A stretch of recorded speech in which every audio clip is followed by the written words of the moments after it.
Hey everyone, David C. Anderson here coming at you from the Knife Center, and we've got an early SHOT Show preview for you guys today. We got some new Kershaw knives to check out with our friend Andrew from the company themselves. Let's get into it.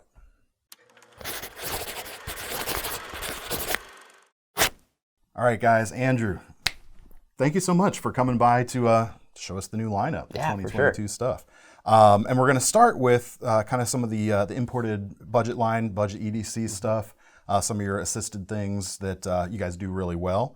And we'll transition into some American-made products and some other new stuff as well. Yeah, that sounds great. Why don't you take it away? Yeah, sweet. So first up, we have the Flatbed. This is, again, like you said, this is our start in our starter series, so it's a good, really good budget option, but not compromising on the quality there. It's really cool. All of our starter series knives, those like budget knives this year, all have 8CR 13 MOV steel. This one's no exception. It has 3 1/8 inch blade, is assisted open, has that black wash finish on there. You've also got, I love this part, there's the steel inlay right here over these GFN or FRN handles. Yeah, I can never remember which one's which. It's honestly, all the same. I don't know either. Yeah, but the steel inlay really makes this knife pop, and it's just like I think for budget knives, it's really important for them to be really fun, you know. And this one definitely. I say fun and functional. When you can combine the two, you come up with something that works really well. Totally. Yeah. And this one with a Tonto point on there too, obviously, is going to be really functional as well. And that's a liner lock. You got a pocket clip that'll work front and back. That's the Kershaw Flatbed. Comes in MSRP $50. Yeah, really cool little blade shape on that guy. Reminds me almost, if you had a little bit of recurve here, it'd be almost like a Jerry Hassam kind of blade shape going on. But yeah, I really dig that. And should be pretty easy to sharpen without having to worry too much about the Tonto, but because of the shape you got here. Yeah. Dig that. Great knife. Yeah. So next up, we have the Kershaw Jetpack. Also another Tonto, also 8CR. This one's 2 3/4 inch blade on there with a stonewash finish. What I really like about this one is that it is a liner lock, but has slightly thicker liners on it. And if you look at the handles, we've got kind of a split front handle on there. It was kind of inspired a little bit by, I don't know, I really liked the idea of having these like multiple shapes interact and have something that's not, we always just have a straight scale on the liner there. So that's pretty fun. You got a lanyard hole here. That's a part of that back spacer just peeking through. Again, you got a clip that works front and back. Also assisted. Yeah, this is really fun. Yeah. Little budget knife. Yeah, you can almost even say this is a frame lock in a way, since like the scales are just kind of bolted to the outside and they're split. Kind of walks that kind of line right in between just a little bit. Yeah, good little shape. Yeah, I love it. The next one that we've got, and that also comes in at $50 MSRP. Which of course street price is going to be lower, and while we're filming this, unfortunately we don't have what the that street price is going to be just yet, but check the links in the description for what you're going to be paying to get your hands on any of these knives here today. Yeah, stay tuned. So next we have the Kershaw Salvage. So this also starter series, but a little bit nicer. Comes in at $65 MSRP, still assisted. The blade is 2.9 inches on this one. Right under that 3-inch mark. Yeah, it's got a great reverse Tonto blade shape that I really love. Stonewash finish. Thomas loves those reverse Tontos over there. Yeah. I do too. I've designed so many of them that I've gotten in trouble with our sales team for it. So you know. I should have mentioned this at the top. Andrew is part of the design team at Kershaw. He's not just some. We're not going to make fun of him, but he's not some sales flunky or anything like that. Oh, no. He knows what's going on. I would be terrible at sales. But that's okay. That's not what they hired me for. No, but we're happy to have him here. Thanks. I'm stoked to be here. So yeah, anyways, the Salvage comes in at $65. This is a frame lock. If you see, we got that frame lock on the back with an extra scale on the back there. Is that going to work kind of as your over travel stop for the frame lock as well? Yeah, exactly. Yeah. Pocket clip right there. Yeah, just another like really fun starter series knife, frame lock assisted, also 8CR steel. This is one of those weird blade shapes where we get into that gray area of what actually is it. Yeah. I would have probably called this like a modified Wharncliffe myself. Reverse Tonto certainly works. Probably in actual use, it's a bit Wharncliffe-y in the way you're going to be able to use that tip. Yeah, really distinctive blade shape, and we're seeing that on the next knife as well, or actually a little bit of a family between these guys. Yeah. What I like about that is it's almost like a Kershaw blade shape that I'm seeing in the budget lineup, especially this year. Yeah. Kind of staking an identity out there. So It shows up a lot, to be sure. So this one is the Kershaw Lithium. Case in point. Also 8CR. And this one is also a little bit nicer, a little still, I would say still like in that budget range at $65.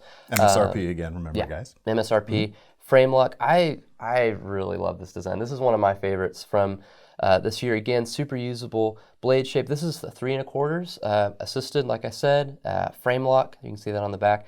But what really makes this one stand out to me is that it has that split handle on the front and the back. We have the FRN scales over there, and you can see we got 2 spacers along the back. But it just, I don't know, it really makes it pop for me. And then you've got a deep carry clip that works front as well as on the back. But in this pivot too, I really like, if you take a look at that hole in the pivot, it goes like just all the way straight through, and then the screw like threads into that, which obviously I'm a designer, so I geek out about the details like that. Well, as well you should. But it's a really fun one, super comfortable too. It almost reminds me of like if obviously Zero Tolerance is the sister brand to Kershaw. It almost has kind of a ZT feel to it in the handle design here. Sure. Especially, and I forget the number of the model that was debuted last year that kind of had multiple pieces on the handle. Yeah. 990, I think. He would know better than me. I'm sorry, guys. All good. I like the blade on this one too. It's a little bit thinner than some of the ones we looked at so far. You've got a hollow grind, so right behind the edge, very thin blade steel there. It's going to slice very nice. Going to be a good aggressive cutter right there. Yeah. Dig that. It's great. One more thing, if I Sure, absolutely. Another thing I really love about this is just the detailing is really good. We've got really good jimping on the spine of the blade, the flipper, and on the lock bar here, and a little bit of a chamfer. So it's one that's like really comfortable to use. And I think as you use it, it doesn't just like look good like online, but I think if once you hold it in hand, it really shines. Yeah. So no, it feels good. Feels good. Okay. Up next, we have the Inception. And this one is $100 MSRP. We have D2 steel on it, 3 1/4 inch blade.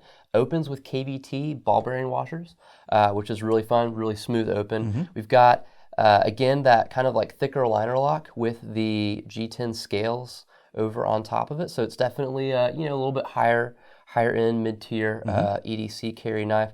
But I love it, man. The action on this thing is so fun, really fun to play with. I also love, again, some of those details. We've got a pivot collar around the pivot right there, and we've got this fastener in the back that it's kind of like a tube spacer, but it like threads into itself. Super fun.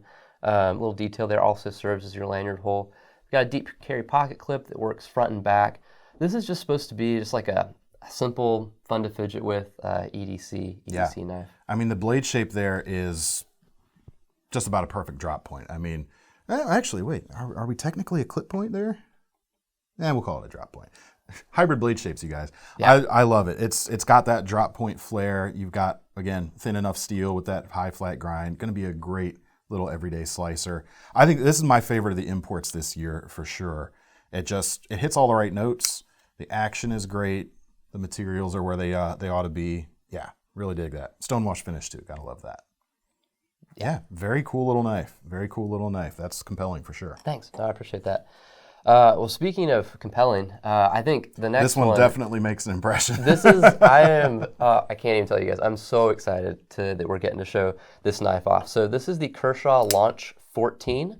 Obviously, our Launch series are automatic knives.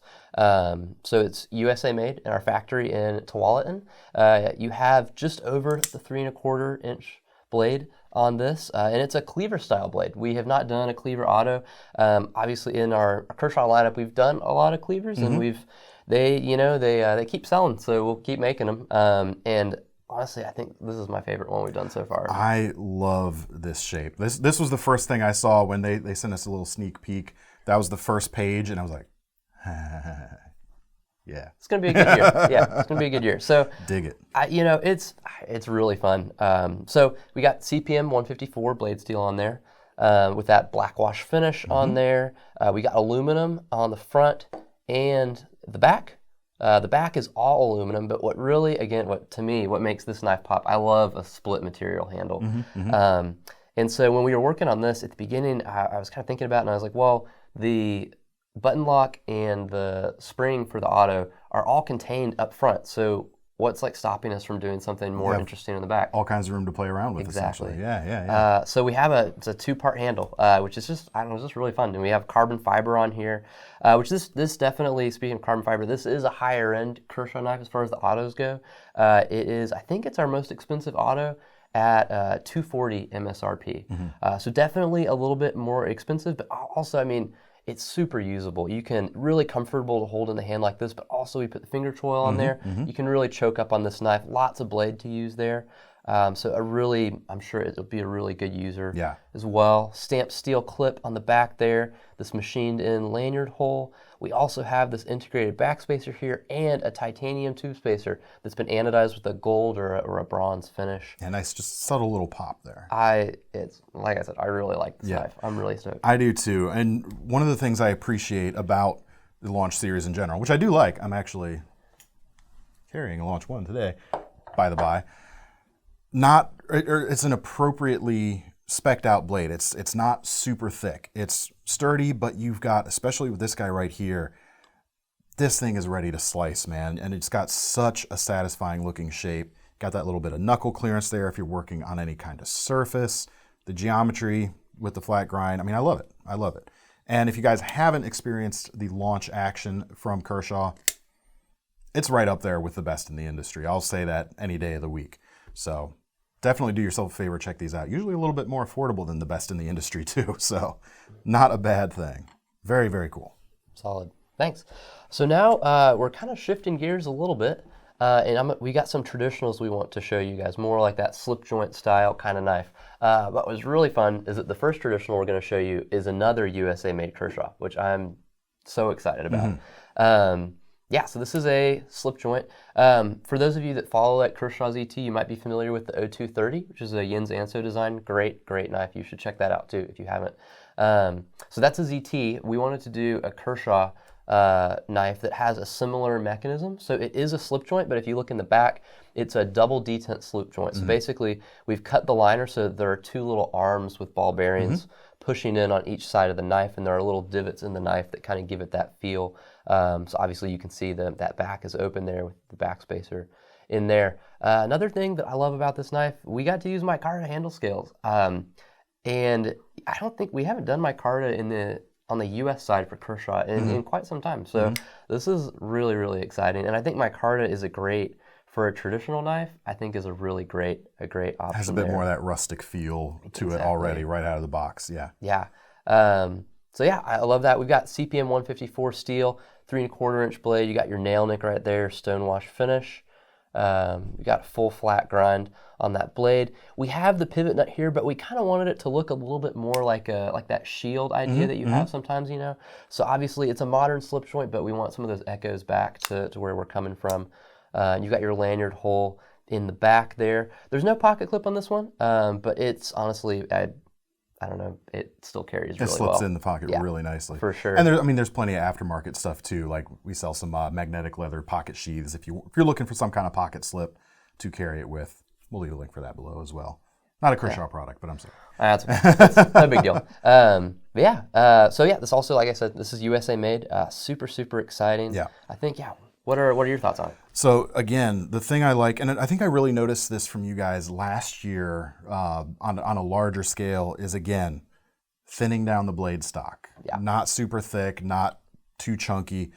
Check out the geometry. Check out how thin that blade steel is there with that full flat grind. I mean, that is a fantastic shape. I love that blade shape so much. The micarta feels very good. So can you do we'll get it. Oh, there we go. Almost. But you can get the flicky action going on with it. No kind of integrated safety, so be careful. This is like the tension to release these is not the same as like a traditional back spring slip joint. So keep that in mind with the knife, with any kind of style of this knife. But that blade shape right there is compelling enough for me, honestly. The proportions are just so right. I mean, it looks fantastic. Thanks, man. I'm actually glad you tried the flicking thing. We intentionally put a half stop in there. Oh, you did? Which honestly partly is just for missed that, actually, safety. Yeah. It's partly a safety thing because it's not locking, right? So, but I think it's just like having that half stop, at least for me, that really adds a feeling of quality to the product. Which you don't really usually see on a detent joint style of knife. Yeah. So that's something new for me. That's great. It's worthwhile. Also, I forgot to mention the name. This is the Kershaw Federalist, which we felt as the USA made knife was pretty appropriate. Yeah, I love it. That blade shape right there, probably my favorite blade shape on the table today. All right, next up we've got a few more non-locking knives, another detent joint to start things out with, right? Yeah, that is correct. So this is the Kershaw Esteem. This is a 2.5-inch blade. This is an import knife with, I think it has 8CR on, 8CR right there on the back. 8CR steel with a bead blast finish. Kind of a similar blade shape to the Federalist, actually. Almost like a drop point version of exactly. it. Yeah, and I honestly, I really like this. This is definitely a more modern slip joint. It still uses that. I'd say so. yeah, for sure. We're not trying to hide the pivot or anything on this one, but I don't know. I love it. You guys by now could probably see this is a running theme through this year. A lot of split material handles. Yeah, definitely of a family with that guy right there. For sure, it's just fun. What's neat about this though, we wanted, this is a like more traditional style slip joint. So we didn't just want to use FRN for those scales right there. We used polished G10, which is what we use on our other. I didn't even realize that. On our the previous, like the Culpeper and the Brandywine, the other ones, traditionals that we did last year or 2 years ago, we used polished G10 on that. And so we're bringing that here just to, again, kind of echo to that more gentleman carry traditional thing. So love this knife. You got bronze PVD finish on the pivot and on this screw in the back. You do also have a backspacer here that provides a lanyard hole. And then you can see... You can add a nice little fob onto there if you want, or... Exactly. Any kind or of lanyard. You can carry it with the deep carry pocket clip that's on there. Very deep carry pocket clip there. Yeah, which is great. Just really slim, you're not really going to feel it when you're using it, but it'll work for carrying in your pocket. Is that a single-sided pocket clip in this case, right? That is a single-sided. Nope, not reversible. So yeah, I think that's all I've got. That's the Esteem. That comes in at $65. I don't think we got MSRP on the Federalist. We didn't. I'm glad you're here. It's $170 MSRP. $170 MSRP. Yeah. Okay, great. Yeah, that's a nice little blade. What did you say blade length on this? About 2 3/4? 2.5. 2.5. Okay, yeah. Yeah, it's a short one. Yeah. Again, great geometry, thin enough blade steel, full flat grind. Love that deep carry pocket clip there. And do you have a half stop on this guy as well? Yeah. I think so. Yeah. Very cool. Let's see if I can do the. Yeah, it gets there. Yeah. Each one kind of has its own way of wanting to be flipped closed like that. So you just learn where it is, and that works really well. That is cool. 2.5-inch non-locker like that. Dig it. Thanks. I do too. Yeah, really good shape. So now we're getting more into like your traditional slip joints. But with each of these traditionals, they are inspired by patterns that have come before, but they're not like, each of them are unique, if that makes sense. You're doing your own version of, or own interpretation of any of those. Exactly. Yeah. So without mimicking anybody. Oops, exactly. And obviously... Anal retentive here, I'm sorry. Oh, same. And obviously, the knife industry is vast. So there might be knives that are similar out there somewhere, but these were not, they're meant to be kind of unique patterns. Right. And I think the first one especially holds true to that. This is the Kershaw Parley, and it comes in at $50. Yeah, $50 MSRP. We've got I think it's 7CR 17 steel on that, which is our typical, like, if you're getting a traditional slip joint from us, that's what you're going to get on there. So the last ones had polished G10, like I mentioned earlier. This kind of second family that we're doing has polished micarta, which is really fun. Polished linen, Yeah. Looks really good. It really does. So this is more of like kind of a cleaver blade. With most of these traditional knives, even with the Federalist, as I was working on designing them, I was really trying to picture kind of this like Ernest Hemingway, like Old Man in the Sea kind of vibe. I would love to see like this like old fisherman like in Maine mending his nets, smoking a pipe and like, opening a clam with these. And I think this one, what I like about this one is that it is a traditional slip joint. But it's a pretty thick blade and pretty heavy duty. It looks like no other traditional slip joint out there at the same time, which it's cool to see that you're not just doing like another Stockman or another Trapper. Right. Great as they are, got something else also like this. Yeah, a little bit more unique. And I think this one too, what I think of this one is like also would be really good, like a lot of traditional knives, I don't know if I would like take backpacking with me per se, but I think this is one that is pretty rugged as well for traditional, which is kind of fun. So yeah. Yeah, they've got a good feel to it. I like the addition of the linen micarta right there. That's pretty neat. The actually that space, I guess it's not really like an easy open notch, but you get, because there's plenty of length there, but yeah, finger nestles in there quite nicely. I don't know, Thomas, folding cheese knife for you? Yes. He loves them. Oh, awesome. Yeah. No, that's really cool. Let's see. I like the addition, kind of the leading edge of that, of both of these knives has a very similar treatment. Again, keeping that nice family feel going on. For sure. Again, not too thick on the blade steel with the full flat grind. Great little slicer. Thanks. Yeah, I'm a very cool. Huge fan. So from there, we've got a 1-blader, 2-blader, and a 3-blader. So this is our 2-blader. This is the Kershaw Allegory. Comes in at $55 MSRP. I forgot to mention on the last one, but the blade length is 3.1 inches on that one. And on this one, it's also 3.1 inches. So we've got a clip point blade right here. And then there's also more of like a spear point style blade. Yeah, that's kind of like the muskrat style clip point on that one. And yeah.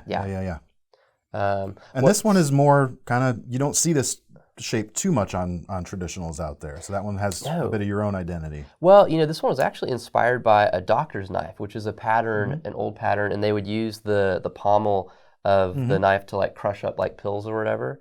And so this one, you kind of get that similar look where it's all kind of integrated together. We've got steel liners. And it is almost flat here at the back too. Yeah. So carrying that influence through that. Exactly. So that's the Kershaw Allegory, a 2-blader, 3.1 inches on each of those, comes in at $55. Very cool. Yeah. Then lastly, we've got this, honestly, of the three, this is probably, hang on, like you said, I'm a little OCD myself. That's quite all right. You got to be a little bit. All right, so this is the Kershaw Iredale. So getting back to my like old man in the sea, I don't know if you've been to Oregon, but on the Oregon coast up near Astoria, there's this really old shipwreck. If you imagine like the skeleton of a ship like in the sand on the beach, it's called the Peter Iredale. And we wanted to kind of just like call back to that with this knife, and this is called the Iredale. It has, again, that polished micarta like the other two do. It's a unique traditional design. I really like the lines and the curves on the handle for this one. Got almost like a teardrop style to the end there, or this nice elliptical shape, I should say. Really, which I think for a 3-blader, it fits really well. We've got those brass liners on there as well. And we've got 3 blades. We've got a 2.6 inch blade right there, which is a clip point. That's going to be your primary use blade. And then we have more of a sheep's foot on the back, 2.2 inch blade. Almost even a Wharncliffe. Yeah. Yeah. Honestly, Wharncliffe and sheep's foot, I there's can't tell that. The difference. If on the extremes, it's real easy to tell, but in the middle somewhere, it gets a little dicey, doesn't it? It's a little hairy. And then you'll have to help me with this one. I think this is probably just a a little Wharncliffe. pen blade. Yeah, it's just a really small 1.6 incher on the back right there. So that's the Kershaw Iredale. Remember when I was talking crap about Stockman's earlier? I wasn't talking crap. It was just an example. This is kind of Stockman-esque in a way. Yeah. It is. Yeah. But again, new lines, different pattern on there. So yeah. Yeah, it is a very interesting shape going on, just something a little bit different. And yeah, I mean, it's going to work very nicely. We want them all to feel familiar, like you've seen it before, but you can't quite remember where you've seen it before. That's kind of what we're going for. And that one comes in $60 MSRP as well. One of the things you get with this one that's not quite, you don't quite get on the others, is you got a little bit of swell this way also, which I appreciate. Just, again, helps it fit in the hand just a little bit better still. Yeah, and fits with that elliptical shape overall. Very cool. Yeah, so that is the Iredale. All right, now we're going to do a complete kind of 180, whatever, hard left turn. We've got 2 fixed blades for you, but they're going from traditional to very non-traditional. Very not traditional. The 2 fixed blades that are part of our Project Adam series. It's our Project Adam series is basically us making glass-filled nylon fixed blades. So the first one that we have is the Interval. This is pretty large. I love the lines and the curves on this one. And yeah, glass-filled nylon. We've got steel on the inside of it. And you can just see that steel peeking through in that lanyard hole right there. 3.5-inch blade, kind of a drop point style. And then you've got this texture on the handles right there, the Kershaw name molded in. And you can see you got the product info on the back there. That's the Kershaw interval. One of the great things about the Project Atom stuff is it's super, not even budget. It's so affordable. It's like $15 for this. And obviously, since it's a glass-filled nylon blade, if you leave it outside accidentally, it's not going to rust, which is pretty great. Edge retention isn't great, but No, it's definitely. You can see I'm like running it along my fingers right there. It's not really a slicer, but I think there's a lot of things that you use.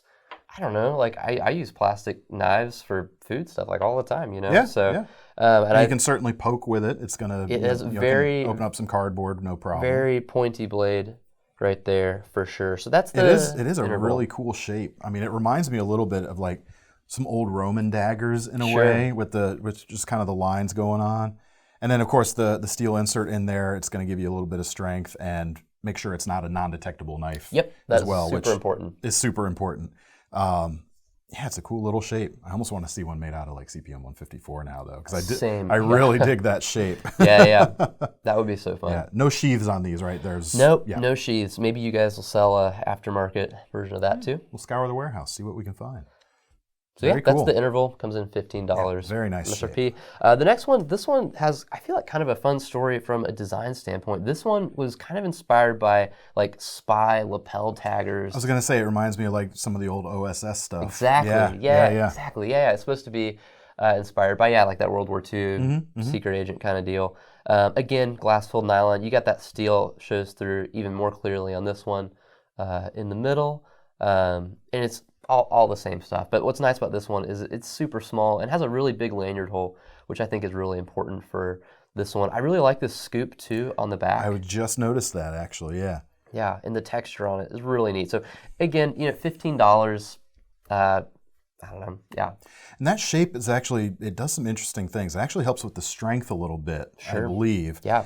And I always forget the culture that used to do this with the fixed blades they used to make. Used to like hand hammer out. That would have a single big fuller on the back side for them to save material as well as maintain the strength. But that's a cool little detail for sure. Yeah, and that's the Electron. Kind of works. It's really small, So. Very nice. Yeah, super small, lightweight, $15 MSRP. Those are our Project Atom fixed blades. Cool. Yeah. All right, the last one that we've got is more in our outdoor line. We have the RBK2. So we've had the Kershaw RBK out for, a while. Great knife. This is the same. It's kind of that replaceable blade scalpel. You got an SK4 surgical steel scalpel on there, which is, super, super common. When you buy this, it actually comes with like a pack of 10 or something like that. So the idea is you're out hunting, you can go through blades and change them really easily without having to resharpen your knife on the spot.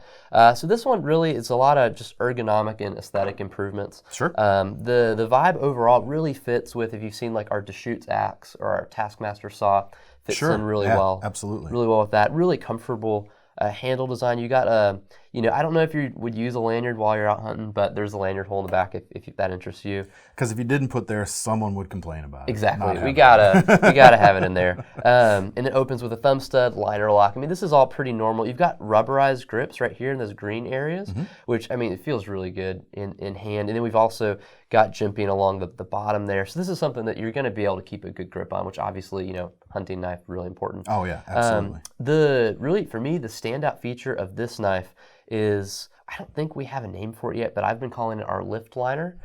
So before on our RBK, you would basically just get your thumb up under the corner of the blade to take it off. Okay. And after playing with that for a while, I was kind of like, this is fine, it works, but I was a little nervous. Yeah, a little nervous. So I thought, why don't we put just like, it works really similarly to just your typical like liner lock, but instead it's putting something in between your finger in the blade. So you press up on, we've got a glass-filled nylon pad on there. Should be really comfortable along the back. You can see that in there. And so basically, you press up on that. I don't know how good this is going to look on camera, but you press up on that, and it makes it a lot just easier. It just is easier, it's safer, and then we'll go right back on there. So that's the RBK2. I think it comes with a belt sheath as well. It does, yeah. It comes with a nylon belt sheath, and then you can see right in there. You got the box with your extra blades. Packs real nicely in there. And then it even comes with, like the RBK, a glass-filled nylon buddy handle. So if you're out working, you got a bro with you guys need to skin a deer, and it's, daylight's going down, you can, hook him up. So that'll hold a blade as well? It will. Just kind of an extra little piece. Okay, interesting. It's just a little add-on in there. It's not going to saw very well, though. No. It doesn't work so well there. No. But it has a great grip. So yeah. Well, that's true. Like with it being that thin and nothing on the sides, you do get that extra traction out of that. For sure, which is important. So that's the Kershaw RBK2. That comes in at $60 MSRP. Very, very cool. Yeah. Exciting stuff. Yeah, man. That's all we got. Thomas, what's your favorite? Auto. Yeah. I agree. Same. Yeah, it's the two USA guys, especially. I think what was the name of this one again? I'm sorry. Inception. I think that's You'll be dreaming about it for days. I hate you. Really cool stuff, Andrew. Thank you so much for coming down and showing us this stuff. Can I add one more thing? Oh, absolutely. Yeah. So you might have noticed, I feel like this is still is a solid lineup. We've got about 14 knives on the table. Usually we come with closer to 20, 25. So this year we're doing something different in our release schedule, where we're going to release knives quarterly. Now, will we have 14 every release? I don't think so. We'll probably be looking at closer to somewhere between 5 to 10 per release. But I just wanted to let you guys know, if you're oh, why aren't there more Kershaws? We really wanted to do that so that the knives can get to you quicker. In the past, there's a lot of good things about that you guys get them quicker, and it gives more opportunity for them to stand out. Exactly. Because there's fewer things, and it gives us more of opportunity to talk about them too throughout the year. So I like that. Good move, I think. I do too. I'm a big fan of that. Yeah. So. Anyways, cool. Sorry I interrupted your. No, absolutely. What are we doing here? It's all good. Maybe some zero tolerance stuff in a future release. We've got things have been tough these last couple of years. Yeah, we've got one project in the hopper for sure on that when you see it, you will be very excited about. And we've definitely got other Kershaw. There's been definitely we've spent more time on the U.S. side looking at Kershaw stuff recently. But zero tolerance is by no means gone. I mean, we're still rolling with that. I just know there's going to be people out there wondering, so I figured I'd ask. Yeah, thanks for asking. Yeah, awesome.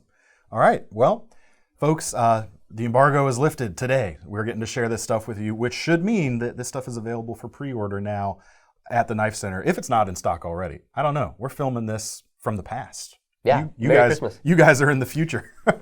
But in any case, there will be links in the description to take you over to these products where you can get your orders or pre-orders in at this time. So that's it. Make sure you sign up for our Knife Rewards program as well. Andrew, again, thank you so much. Oh yeah, thanks David. Thanks you guys. See you guys next time.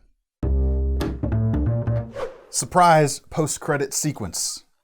We are here with Andrew. He is a designer at Kershaw. So I want to talk about that a little bit. Knife design is a fascinating subject. I dabble in it a little bit. I know we've got people out there that are going to find it really interesting. So tell us, what's it like being a designer at Kershaw? It's great. I say all the time, I'm really grateful to get to be there. Mm-hmm. And obviously, I'm wearing a Kershaw shirt, so I probably have to say that, but it's true. I'm really, it's a really fun job. I get to I'll be in the middle of my day sketching, and I have that moment where when you're driving sometimes and you wake up while you're driving and you're I feel like it happens to me while I'm sketching. I'll be, oh wow, I get to do this for work, Oh yeah. And that's really great. How do the design or the ideas come to fruition? Are you guys when let's say you're starting out a sketch, are you just going for something that's cool, or do you try to design from those early sketches to a particular product niche or price point you guys are trying to target? How do you go about that? Yeah, actually it's all of the above, which is pretty cool. Mm-hmm. It just depends knife to knife. So sometimes I will have more of a product, a brief, mm-hmm. hey, we want this type of knife, we want mm-hmm. a cleaver, or we want a budget knife, or we mm-hmm. want a fixed blade, whatever.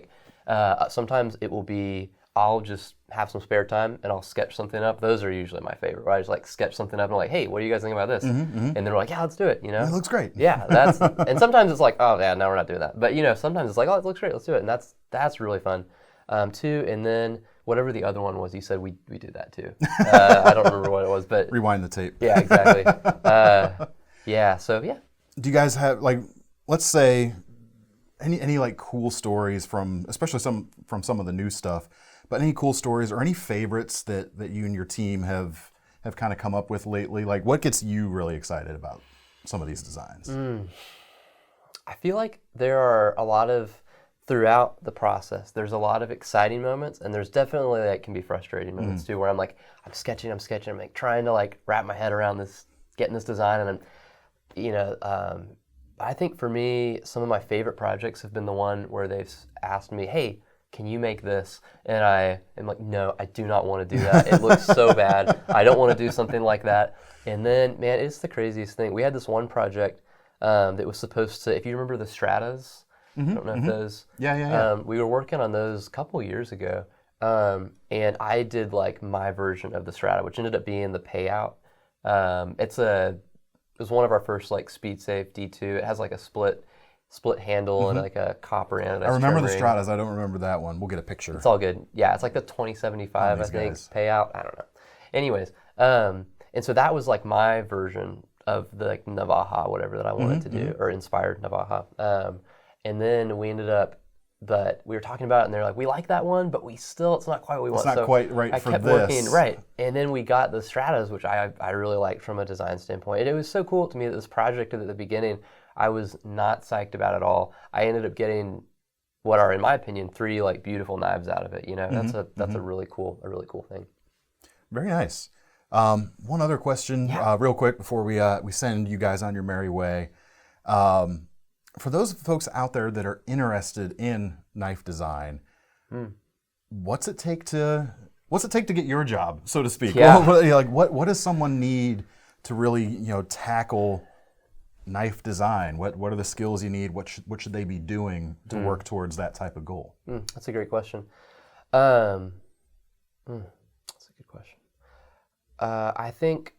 So I studied product design or industrial design in school, which is, I think, probably helpful, especially in my job. It's all sketching in CAD. So if you don't know CAD, it'll probably be tricky. I was talking with Seth earlier. I mean, I think you can like work as a designer with OEMs, and we've talked about that some too. But I think it's really helpful if you know CAD. We use SolidWorks a lot. That's really good.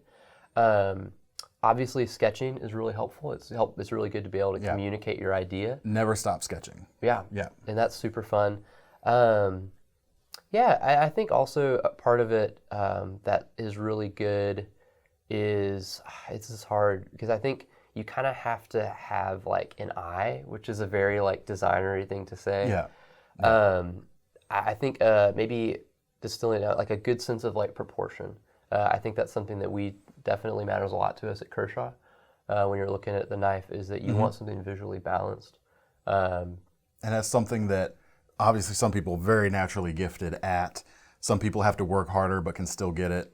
Some people may have to work really hard. Yeah. And that's one of the things. Everyone is a little bit different on that, but yeah. But I think those are like probably the 3 things that have been really key to me. And there's a lot like I had like 2 knives. I think I had a Gerber Paraframe and a Kershaw Cryo 2 before I worked at Kershaw. I wasn't a huge like knife guy, but I love designing. And obviously I love knives. I would like almost get in trouble in my design studio in college because I would have like axes and like things like out on my desk, and so none of my friends were surprised when I got a job with a knife company. But all that to say, I wasn't a huge knife guy coming into it.